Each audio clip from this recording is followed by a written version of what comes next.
요즘 여러분들 음주 후에 대리운전 상당히 많이 이용하지 않습니까? 네, 뭐 사회적인 문제도 되고 있죠. 술을 드시고서 운전해가지고 그러니까요. 사고 유발로 사람이 이제 인명피해까지 나는 경우가 많기 때문에 예, 뭐 가수 김호중이라든지 아니 그 사건이 대리운전만 불렀으면 아무 문제가 없을 텐데 굳이 자기가 그렇게 술을 많이 먹고서 운전을 하는 바람에 엄청난 사건 사고가 돼버렸지 않습니까? 네, 그러다 보니까 이제 대리운전 조이앤 드라이브가 이제 우리가 상당히 이제 각광을 받는. 그러니까요. 정말 이 조이앤드라이브가 대한민국 넘버원 대리운전이 되기 위해서 정말로 열심히 뛰고 있는데요.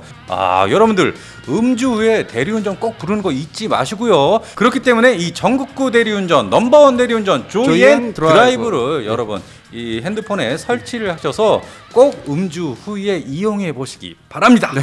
여러분 안녕하십니까? 믿고 보는 밀리터리 지식 채널 슈퍼소닉 TV에 오신 걸 환영합니다. 오늘도 디펜스 타임즈의 안성범 대표님 나오셨습니다. 안녕하십니까? 자, 그리고 일단 시청하시기 전에 지금 빨리 엄지척 좋아요 밑에 클릭 부탁드리면서 방송 시작하겠습니다.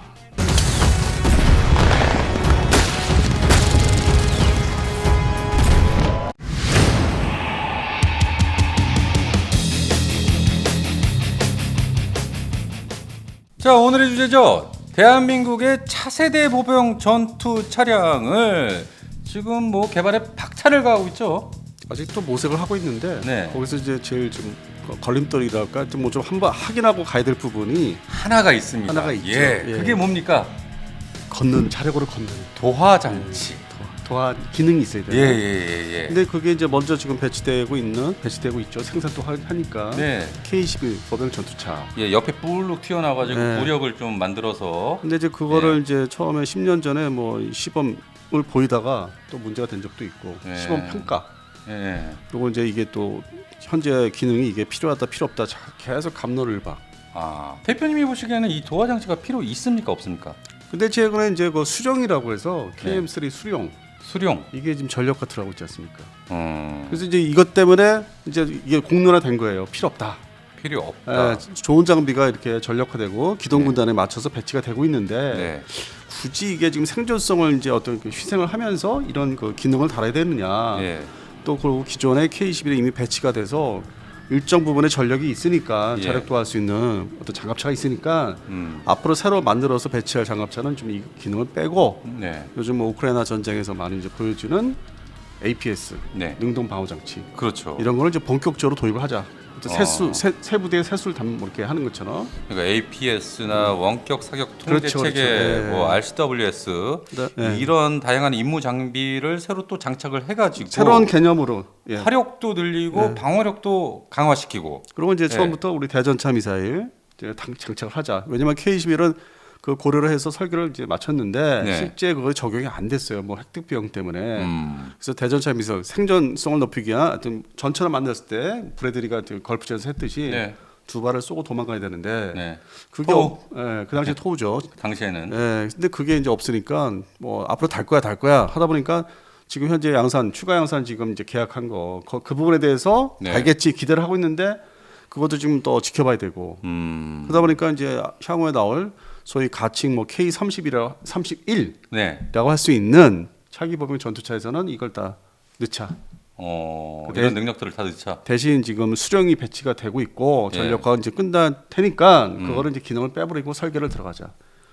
그래서 이제 그 국방학 연구소가 주도를 하기 때문에 네. 그래서 이제 국가 종합 전자 조달 사이트 나라장터 나라장터? 이제 연구 용역을 좀 한번 해보자 해서 입찰을 이제 공고를 했죠. 그래요. 그게 지난 6월 19일 날 네. 이제 용역을 이제 입찰 공고를 냈고 그리고 또 지난 7월 12일 날 다 마감을 했죠. 7월 12일 날 며칠 안 됐습니다. 며칠 안 됐죠. 근데 그 금액이 예. 좀 옛날보다는 좀 차이가 있어. 올렸어. 인상했어. 뭐가요? 용역 비용이요?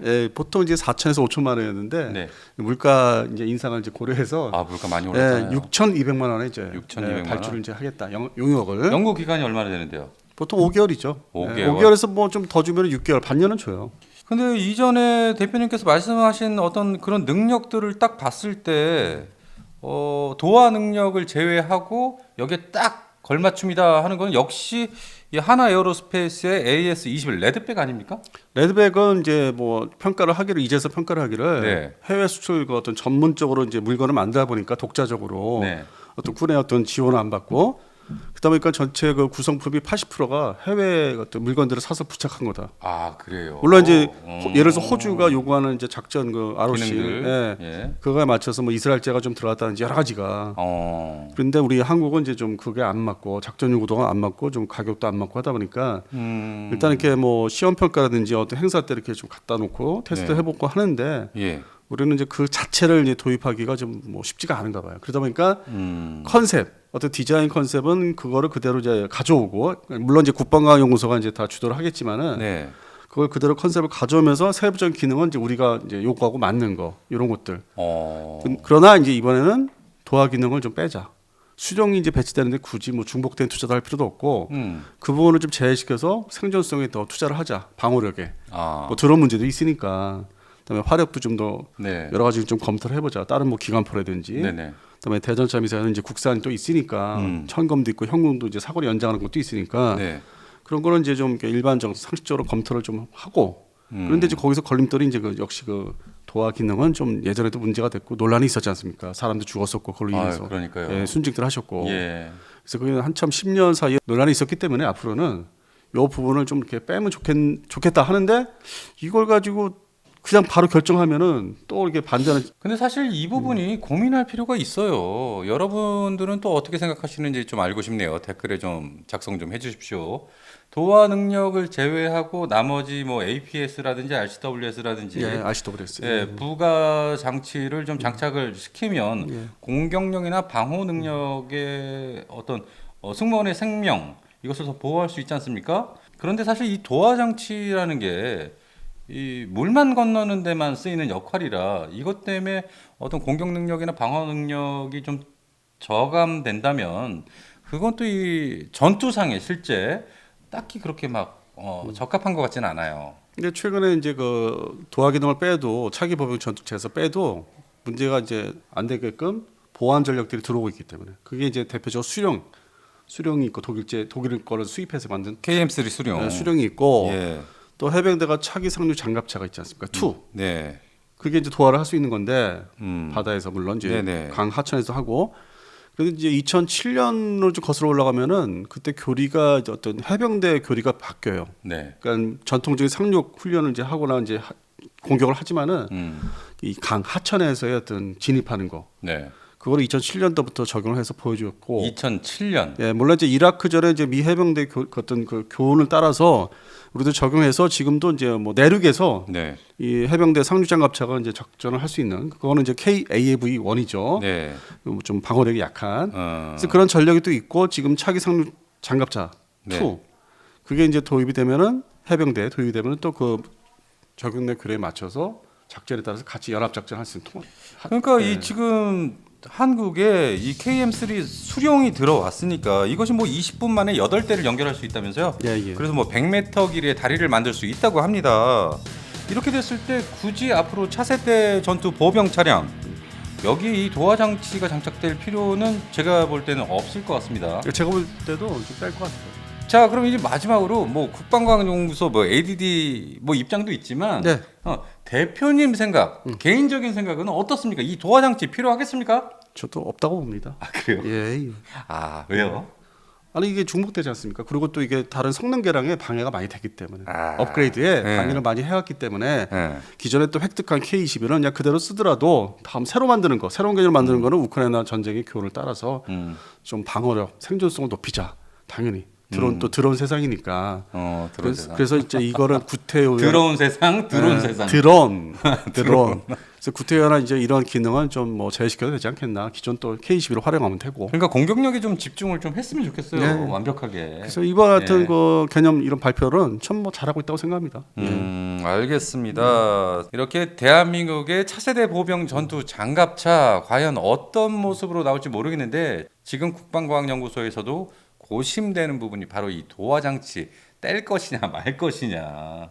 예. 그다음에 참고로 말씀드리면 이제 차기 보병 전투 장갑차의 그 외형 디자인을 보니까 기존에 레드백은 좀 많이 따라하는 것 같아요. 레드백 디자인. 외관은? 네, 외관은 내부 이제 성능은 또 우리 한국군에 맞춰서 바뀌지만은 네. 외관 디자인은 레드백을 좀 많이 따라하는 것 같습니다. 제가 봤을 때는. 예. 이게 전차도 중요하지만은 차기 보병 전투 장갑차가 또 핵심 전력으로서 운영이 돼야 되기 때문에. 예, 마치 과거 이라크 전쟁에서 그리고 이 브래들리 장갑차처럼 그 현재 우크라이나 전쟁에서 미국의 브래들리가 활약하잖아요. 지금도 활약하고 있죠. 동영상 많이 나오지 않습니까? 예. 그래서 그걸 보면은 우리도 저 정도는 만들어야 되지 않을까. 근데 거기에 브래들리의 뭐 도화 기능 없잖아요. 없습니다. 예. 그리고 이제 우리 한미연합 훈련할 때 그 도화 장비 기존의 도화 장비 이렇게 딱 얹어서 이렇게 건너가지. 그것도 우리는 이제 수령을 또 전력하고 있고. 네네네. 그러다 보니까 이제 이게 지금 방향은 잘 맞는 쪽으로 가고 있는 것 같아요. 아마도 이 도화 장치 없앨 것만 같습니다. 네, 근데 이제 그 전에 국방원 연구소는 이제 이거를 이제 합리적으로 이렇게 좀 한번 의견을 또 제시는 해야 되니까. 뭔가 이제 근거를 또 형식적으로 근거를 이제 확보하기 위해서 네. 확보하기 위해서 좀 약간의 이제 인상을 한 6,200만 원의 용역을 이제 발주한 거죠. 네, 아무튼 저희가 이 ADD 국방과학연구소 이번에 차세대 보병 전투 차량 이 도화 장치 제거할 것이냐 아니면 그대로 두고 갈 것이냐 이것을 두고 고심하는데 저희가 한 표 드렸습니다. 네. 예, 저희는 도화 장치 필요 없다입니다. 예, 제거를 이제 하는 쪽으로 갈 것이다. 예, 알겠습니다. 여기까지 디펜스 타임즈의 안승만 대표님, 저 소닉 PD였습니다. 다음 시간에 찾아뵙겠습니다. 감사합니다.